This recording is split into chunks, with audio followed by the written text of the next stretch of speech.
Have you guys been having a nice time?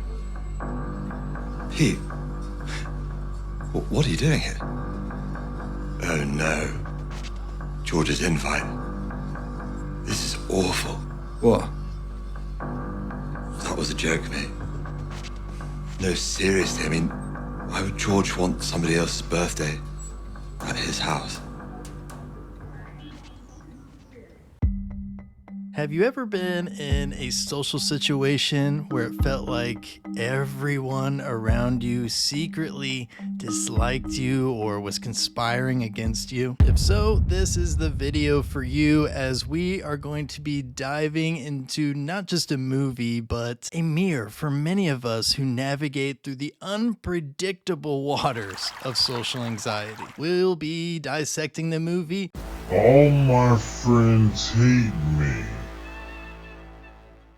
which is a British horror comedy that hits close to home. Get ready for a journey filled with laughs, scares, and just a sprinkle of self-discovery. So grab your popcorn and let's unravel the layers of social difficulties together. But before we go forward, I do want to say that this movie has quite a bit of cursing as well as some drug use. Of course, I don't condone these things. I'll bleep out the curse words, but I like to use real life world examples. I think those are the most helpful, and I think this video will be very helpful. But if you think this is too much to handle for yourself, then check out this video instead.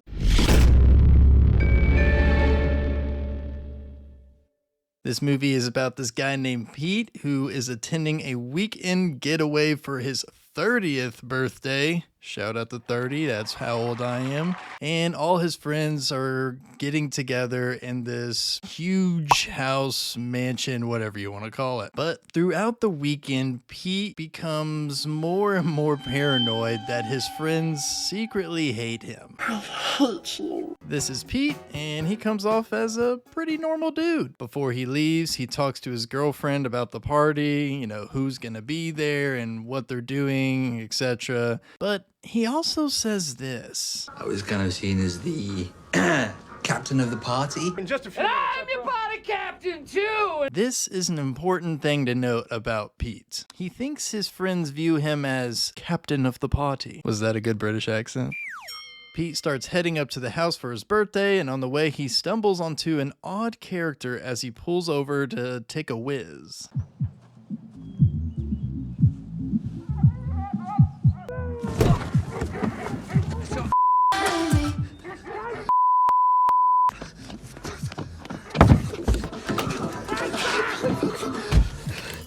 So kind of a weird encounter, but this will make more sense later on. So he drives off, he eventually gets to the house, but he realizes no one is there. It's party time! Guys! So he sits in the house by himself, drinking some beers, what seems to be like for a few hours, until his friends eventually get there. Back in a sec, mate. All right. Have you guys been having a nice time? Pete, what are you doing here? Oh no. George's invite. This is awful. What? That was a joke, mate. No, seriously, I mean, why would George want somebody else's birthday at his house?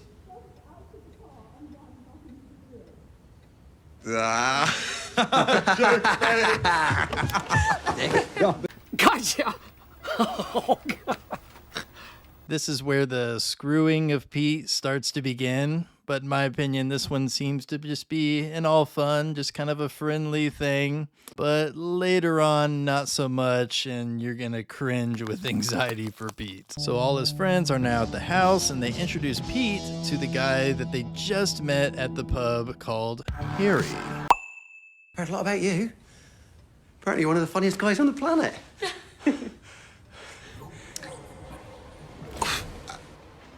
If Pete would have watched my video about what to do when your mind goes blank, he probably wouldn't be feeling so awkward. So Pete and his friends start talking and drinking, and they get on him for breaking the rule of talking shop, and he has to take a drink, which Pete replies, Right, got it. Understood.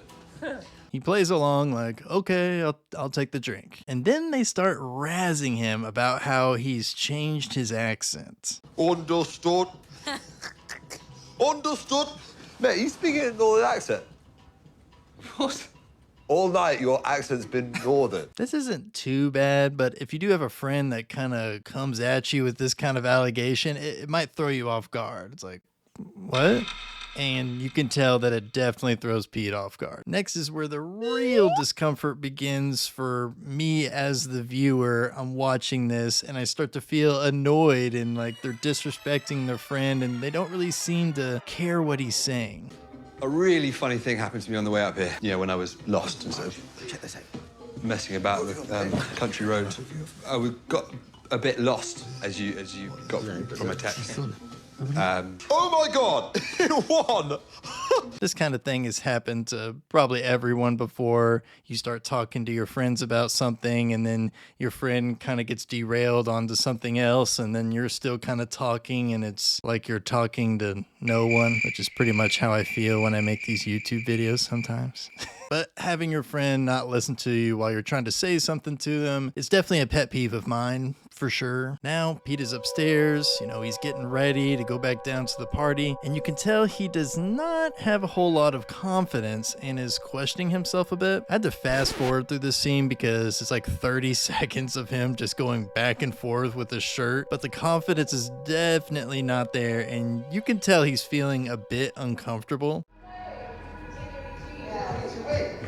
You can make an effort, mate. And a lot of his discomfort definitely has to do with Harry. I almost feel like shy around him.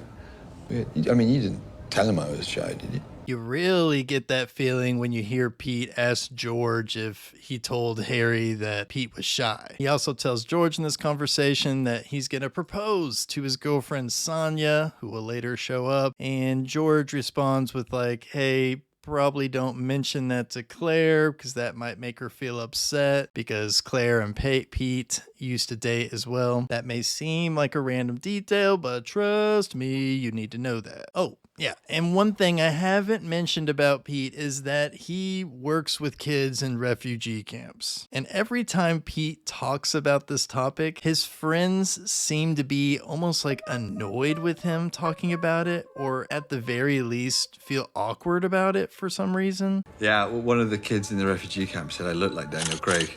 What? Really? Really? Yeah. Some of those kids were just so amazing. Cool, man. So, have you told Sonia? Note how Harry always seems to write something down after Pete talks. That'll come full circle towards the end of the movie. Then Pete's girlfriend Sonia calls and you can tell he feels uneasy about the party, and then he makes a shocking discovery. You may recognize this car because it's the car he stopped to check out on his way to the house and had that man chase him away. Pete heads to bed shortly after this and has a really strange encounter with his supposed friend Fig. Sorry not to stay up. Just wanted to save some energy for tomorrow. Listen, Pete, just so you know, you're not doing too well. What? This weekend so far, I mean, you've been a bit crap, haven't you? This is how his friends are talking to him at his birthday party. Wild. Here's another encounter where his friends are basically just kind of treating him like the bottom of the barrel. You slept very deeply, it seems. Oh, never better. That bed's lush. Thinking you, George? Ketchup. No, not with tomato. It's not a huge thing, but these things start to really add up.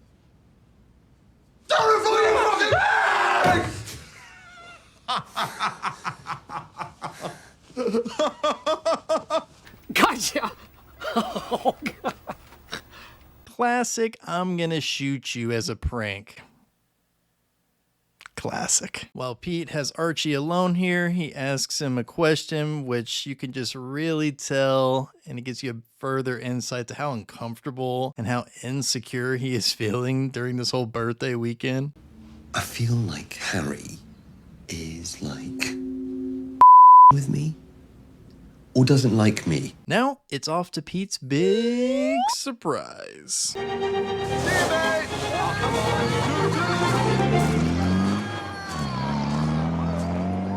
Now, Pete's by himself. Or is he?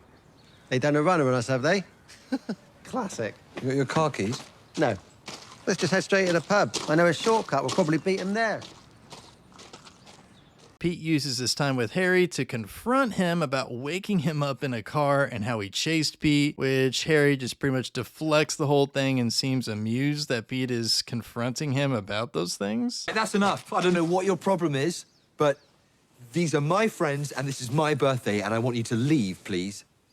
So he starts walking to the pub on his own and he comes across like this slaughtered duck, which kind of reminds me of the duck Harry was holding in the very beginning and very strange. Pete finally spots the pub from a distance, starts heading that way, and then he looks over his shoulder to see none other than Harry chasing him with an axe.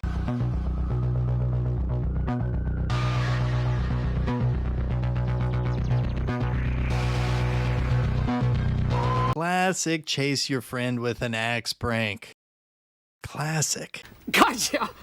Oh, God. Pete's friends are great, so they pretty much just drink and hang out. This scene in particular made me cringe because, you know, Pete's being a good friend, listening to this story which Fig finds important. So he's listening and then he makes a remark about, you know, an experience he had with the refugees. Yes, yes. It's like when I remember when I saw this refugee kid just like understand something for the first time that I was trying to explain. Are you enjoying your birthday party? Ugh. Cringe to the max. I'll say it. I hate these people. After the pub, they take Pete to go shooting, which Pete doesn't seem to know how to do very well. And for whatever reason, his friends are just kind of jerks to him about it, about how he's not good at shooting. I don't understand why, but they're like really rude to him about it, as if like he's doing a bad thing by not being able to shoot birds. So is there a problem? Oh, just something like that takes a lot of organisation from Norman, so, and a lot of money. So to just not shoot anything, you know, it's a real shame. And then he realizes this.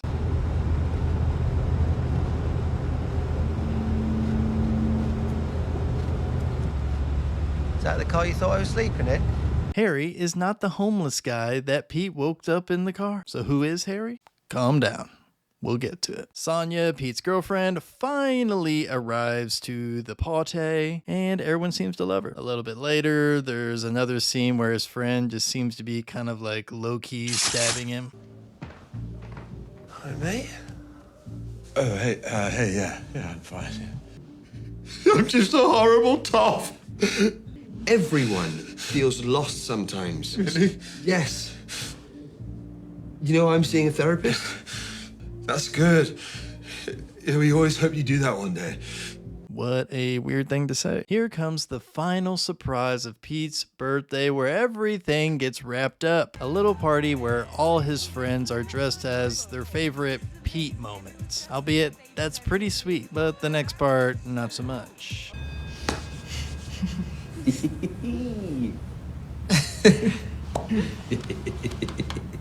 No, he's not getting a lap dance. I thought that too. Without further ado, may I introduce Pete?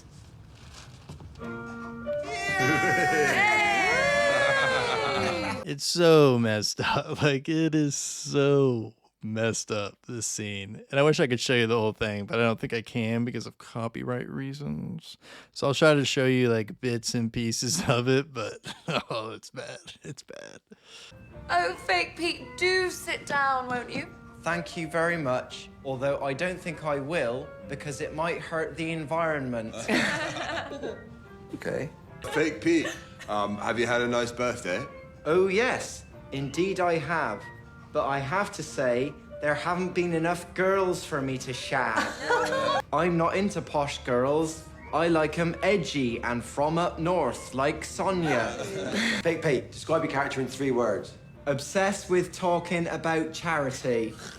That's 5 words, mate. And anal. Wow, guys, this is a little bit weird. Who wrote these lines for you? What is your biggest fear? That no one really likes me, and that I abandon my friends, and that I don't really have a personality. Wow. This is horrible, actually. Come on, do me, Pete. Who am I? Woof, woof. Ooh, Harry. Is it Harry, or is it I could swear I recognize you from somewhere? In fact, I definitely know who you are. All right, I'll say! So Pete basically confesses this really vulnerable thing that he did when he was younger to this girl, and he makes the guess that Harry is this girl's brother. It's painful to watch, especially since Harry is not that girl's brother, and he just revealed all that information for no reason. That's not me, mate. Who are you then? I'm Plank. Then he finds out that Harry is actually one of his friends' names from college, university, named Plank. Look, he's clearly turning you guys against me, okay? He is the one that told Claire I was going to propose to Sonia. What? You're gonna propose? Now Pete looks like a fool, and his emotions get the best of him. Come on, give him a dog to cuddle. Oh, shut up, you Pikey!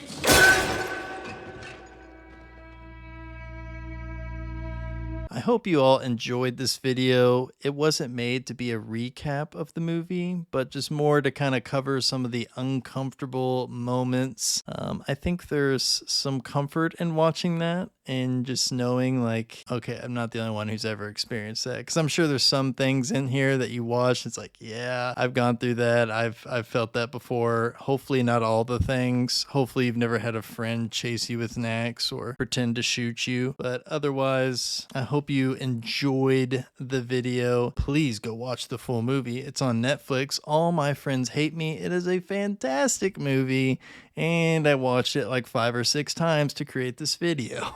Thank you all for watching though. Please subscribe. Peace.